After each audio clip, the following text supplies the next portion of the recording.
শুভেন্দু অধিকারী বর্তমান বিরোধী দলনেতা শুভেন্দু অধিকারী একসময় যে মমতা বন্দ্যোপাধ্যায় ছায়াসঙ্গী ছিল একথা আপনারা সকলেই জানেন। একসময় তৃণমূল কংগ্রেসে একজন অমূল্য রতন অর্থাৎ রত্ন যে ছিলেন শুভেন্দু অধিকারী, সেই কথা কিন্তু আজ রাজ্য তৃণমূল কংগ্রেস প্রতি পদে পদে কিন্তু বুঝতে পারছে। আর এই শুভেন্দু অধিকারী তৃণমূল কংগ্রেস দলত্যাগ আজ মাননীয়া মমতা বন্দ্যোপাধ্যায় এবং Trinamool supremo second in command যাকে বলা হয় অভিষেক ব্যানার্জি হাড়ে হাড়ে কিন্তু টের পাচ্ছে এবং তাদের জীবনে একটা বড় অভিশাপ হয়ে গেছে কিন্তু আজ এই শুভেন্দু অধিকারী। গত এক দুদিনের মধ্যে ডায়মন্ড হারবার নিয়ে খুবই সতর্কিত অভিষেক ব্যানার্জি একটি কিন্তু গোপন বৈঠক সেরেছে এবং সেই বৈঠকে হাজির ছিলেন কারা কারা এবং কতজনকে নিয়ে সেই বৈঠক ছিল তার কিছু গুরুত্বপূর্ণ তথ্য গতকাল মিডিয়ার সামনে শেয়ার করে দিলেন শুভেন্দু অধিকারী এবং তিনি পরিষ্কার বলে দিলেন যে সেই বৈঠকে উপস্থিত ছিল তার কিছু পরিচিত লোক, অর্থাৎ শুভেন্দু অধিকারী কিছু পরিচিত পাঠানো লোক সেই বৈঠকে হাজির ছিল। তো সেই নিয়ে আজকে এই প্রতিবেদন দর্শক বন্ধুরা। তার আগে আমি সীমান্ত আপনাদের সকলকে আমার এই Bengal job with study YouTube চ্যানেলে স্বাগত জানাচ্ছি। সবার প্রথম আমি আপনাদের সঙ্গে শেয়ার করি সেই অডিওটা যেটা তিনি গতকাল মিডিয়ার সামনে বলেছেন। আর ওনার মিটিংয়ে উনি আজকে 137 জনকে ডেকেছিলেন। মিটিংয়ে আমার লোক ছিল মোট 137টা লোককে ডেকেছিল, অঞ্চল প্রেসিডেন্ট, ব্লক প্রেসিডেন্ট, কাউন্সিলর, মোট 137 জনের মিটিং হয়েছে। ওনার মিটিংয়ে আলপিন থেকে এলিফ্যান্ট আপনাদের শুনতে হবে না, আমার কাছে শুনলেন আপনারা, অর্থাৎ অভিষেক ব্যানার্জির করা এই মিটিংয়ে আলপিন থেকে এলিফ্যান্ট যতদূর আমি শুনলাম সেটাই বলল, তিনি সব জানেন। অর্থাৎ শুভেন্দু অধিকারী যে কাজকর্মের পদ্ধতি ও ধরন তা কিন্তু প্রমাণ করে দিচ্ছে যে তিনি কত বড় একজন রাজনীতিবিদ। গতকাল তিনি এই যে প্রেস কনফারেন্স করেছিলেন, এই প্রেস কনফারেন্সে আরও কিছু বিভৎস কিছু অভিযোগ এনেছে রাজ্যের শাসক দলের বিরুদ্ধে। এছাড়াও আরও একাধিক বাক্যবাণে বিদ্ধ করেছেন কিন্তু বিরোধী দলনেতা।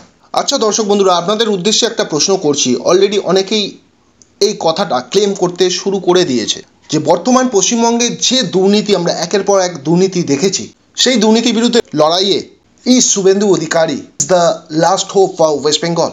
অর্থাৎ একটা দুর্নীতিমুক্ত পশ্চিমবঙ্গ, অর্থাৎ আগের সেই অতীতের পশ্চিমবঙ্গ গড়ে তুলতে কি পারবে শুভেন্দু অধিকারী? ইতিমধ্যেই কিন্তু আমরা সাধারণ মানুষ ওনাকে নিয়ে স্বপ্ন দেখতে শুরু করেছি। জনগণের এই বিশাল প্রত্যাশা, শুভেন্দু অধিকারী ফিরিয়ে দিতে পারবে পশ্চিমবঙ্গের জনগণকে? আপনারা বলবেন দর্শক বন্ধুরা। এই ভিডিও কমেন্ট বক্সে যদি বলতে চান, কিছু বলবার থাকে অবশ্যই জানাবেন।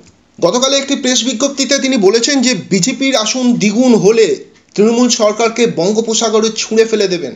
অর্থাৎ এটার মানে হলো যে পশ্চিমবঙ্গের লাস্ট লোকসভা ভোটে যে 18টি আসন পেয়েছিল, সেই আসনটি যদি 36-এ দাঁড়ায় তাহলে এই তৃণমূল সরকারকে বঙ্গোপসাগরে ছুঁড়ে ফেলে দেওয়া হবে। তিনি বলেছেন, এটা কমিটমেন্ট করেছেন। যাদবপুরের রানীকুটি এলাকার বিজয়গড়ের 12 ভূতের খেলার মাঠে একটি নির্বাচনী সভায় গতকাল শুভেন্দু অধিকারী কিন্তু এই কথাটি বলেছিলেন। পাশাপাশি তার বাক্যবাণে তিনি বিদ্ধ করতে, কটাক্ষ করতে ছাড়েননি কিন্তু সিপিএমের শীর্ষ নেতা সীতারাম ইয়েচুরিকে। তিনি বলেছেন এই সীতারাম ইয়েচুরি মুখ্যমন্ত্রী মমতা বন্দ্যোপাধ্যায় এবং ভাইপো অভিষেক বন্দ্যোপাধ্যায়ের সাথে ডিনার করেন। অর্থাৎ সিপিএম ওপরে ওপরে তৃণমূলের সঙ্গে বিরোধিতা করলেও সিপিএমের শীর্ষ নেতারা নাকি এই ধরনের কালচারে অভ্যস্ত। তিনি বলেছেন বাংলার দুর্নীতিগ্রস্ত দল এই তৃণমূলকে একমাত্র কিন্তু হারাতে পারে বিজেপি, এবং সিপিএমে বর্তমানে সেই ক্ষমতা কিন্তু নেই।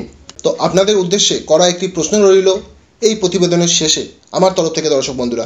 এই যে বড় প্রত্যাশা, অর্থাৎ 18 থেকে 36 হলেই তিনি রাজ্যে বর্তমান শাসক তৃণমূল কংগ্রেসকে বঙ্গোপসাগরে ছুঁড়ে ফেলে দেবেন এবং সেটা 6 মাসও লাগবে না, সেটাই বলেছেন। কি বলছেন আপনারা?